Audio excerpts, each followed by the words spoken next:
Bonjour à tous, ça fait longtemps que je vous ai pas fait de vidéo sur ma chaîne YouTube, je sais je suis pas très assidue, pardonnez-moi, mais je reviens aujourd'hui avec des petits bricolages tout simples pour se fabriquer des vases.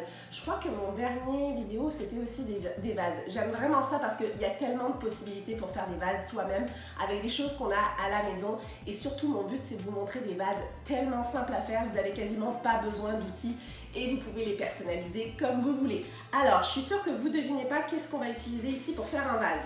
On va utiliser une canette de Perrier, on va utiliser un tambour à broder avec une deuxième version du même vase qui sera en fait fait avec un rond de poêle. On trouve ça en quincaillerie au Québec. Je pense que vous avez pas ça en France parce qu'on n'a pas les mêmes cuisinières, mais ça c'est pour les cuisinières québécoises et on trouve ça donc dans les quincailleries. Troisième vase, on utilise un pot de cornichons, mailles et pour les unifier, pour qu'ils soient beaux, on va utiliser de la peinture en canette dorée. Vous pouvez prendre la marque que vous voulez. Pour le premier vase qui est donc rond, en fait vous allez voir c'est un soliflore. L'idée que j'ai eue, c'est de faire en fait un anneau mural qui est destiné à tenir une branche, ça peut être ce que vous voulez, ça peut être un eucalyptus, ici j'ai pris des craspedia, ça pourrait être une branche par exemple de pampa et qu'on va venir mettre sur le mur, il va être doré. Alors c'est pour ça que j'utilise soit un tambour à broder, soit mon anneau de cuisinière. Alors je vous montre les deux versions. La version du tambour à broder, c'est peut-être la plus facile dans le sens où il suffit de venir coincer vos branches ici, vous voyez, ça s'ouvre pour les gens qui brodent, pour venir tenir le tissu, sauf qu'ici on vient coincer nos deux petites branches à l'intérieur. Ce qui est peut-être moins joli, c'est que les branches, elles sont déviées là, elles tiennent pas droit. Donc vous pouvez utiliser dans ce cas-là, cette espèce de bande qu'on trouve en quincaillerie, c'est Masters qui fait ça, ça vaut 3,50 $ et vous pouvez vous couper un petit bout qu'on pourra venir essayer de fixer ici sur le bas de l'anneau. Alors vous voyez, ça fait un trou au centre. Une fois que vous l'avez découpé, on pourra venir essayer de le fixer ici. C'est au choix, vous n'êtes pas obligé de le faire. Moi, je ne sais même pas si je vais l'utiliser, mais si on vient piquer nos deux branches dedans, au moins on sait qu'elles vont être centrées. Elles ne vont pas partir dans tous les sens, donc on pourra utiliser un petit point de colle pour le mettre. La deuxième aussi doit aller dedans. Comment est-ce qu'on va le fixer au mur ? Évidemment, l'anneau à broder est très fragile. On ne peut pas vraiment percer dedans, sinon ça va faire exploser le bois. Donc moi, j'ai tout simplement pensé à prendre deux mini équerres. Hein, ça aussi, on trouve ça en centre de rénovation. Vous prenez les plus petites que vous pouvez. Et ces deux équerres, on viendra les coller de part et d'autre de l'anneau ici.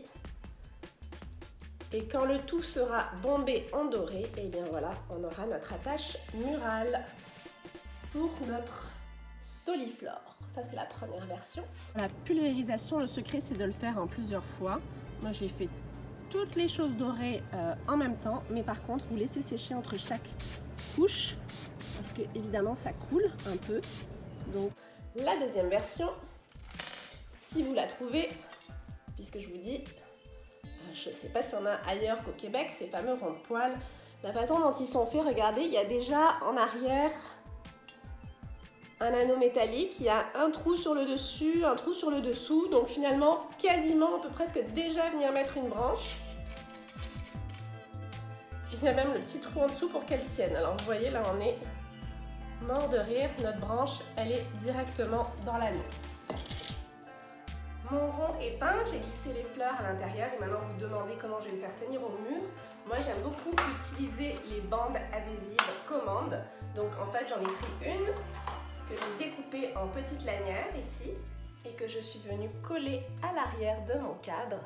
Donc comme il n'est vraiment pas lourd, il n'y a aucune chance que ça tombe du mur. Vous pouvez en mettre plusieurs si vous craignez.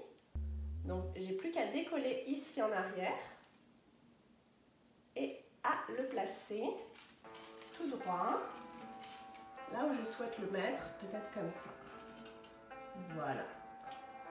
J'appuie bien fort.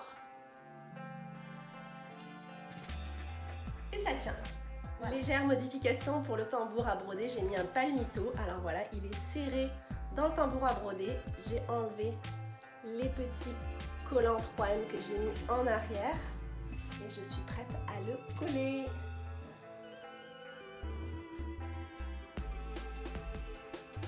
Pour le deuxième concept de vase, c'est encore plus simple. En fait, finalement, c'est aussi un soliflore parce que l'idée, c'est qu'on va avoir ça qu'on va trouer pour pouvoir venir mettre, piquer à l'intérieur des fleurs.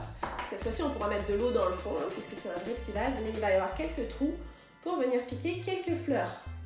Donc, ce qu'on veut faire pour l'instant, c'est enlever l'étiquette. Donc, vous le mettez à tremper dans de l'eau chaude pour enlever l'étiquette qui est sur le verre. On va le laisser tremper. Et en attendant, on va percer notre couvercle avant de venir le bomber. On va le percer pour peut-être y mettre, je sais pas, quelques fleurs. Donc, vous voyez, il est rond. On va faire comme sur une horloge. On va peut-être lui mettre, mettons, 6 trous.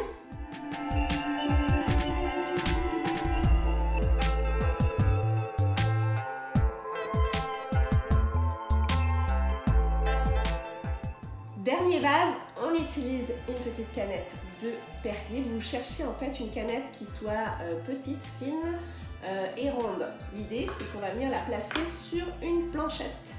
Et comment est-ce qu'elle va tenir? Elle va tenir avec mon ruban métallique. Comme je vous ai dit, on trouve ça en quincaillerie, pas cher, 3,5.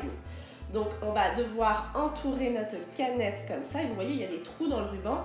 Donc c'est grâce à ça qu'on va pouvoir les fixer sur la planchette. On va faire un demi-cercle comme ça en fait autour de la canette, en haut et en bas. Alors, il ne faut surtout pas l'abîmer, hein. Il ne faut pas l'abîmer pendant que vous allez faire votre demi-cercle. Donc ce que vous pouvez faire peut-être, c'est utiliser une autre forme ronde pour bien former votre ruban.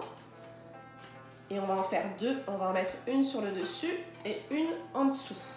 Mais avant ça, pour que ça devienne un vase, il faut qu'on enlève le dessus de la canette. Donc, avec un ouvre-boîte, on va venir enlever le dessus de notre canette. J'ai peut-être pas le meilleur ouvre-boîte, mais j'ai trouvé que ce qui fonctionne, c'est y aller par à-coups. Vraiment couper, hop, s'en servir comme un ciseau. Parce que de tourner, ça marchait pas. Donc, je le découpe vraiment.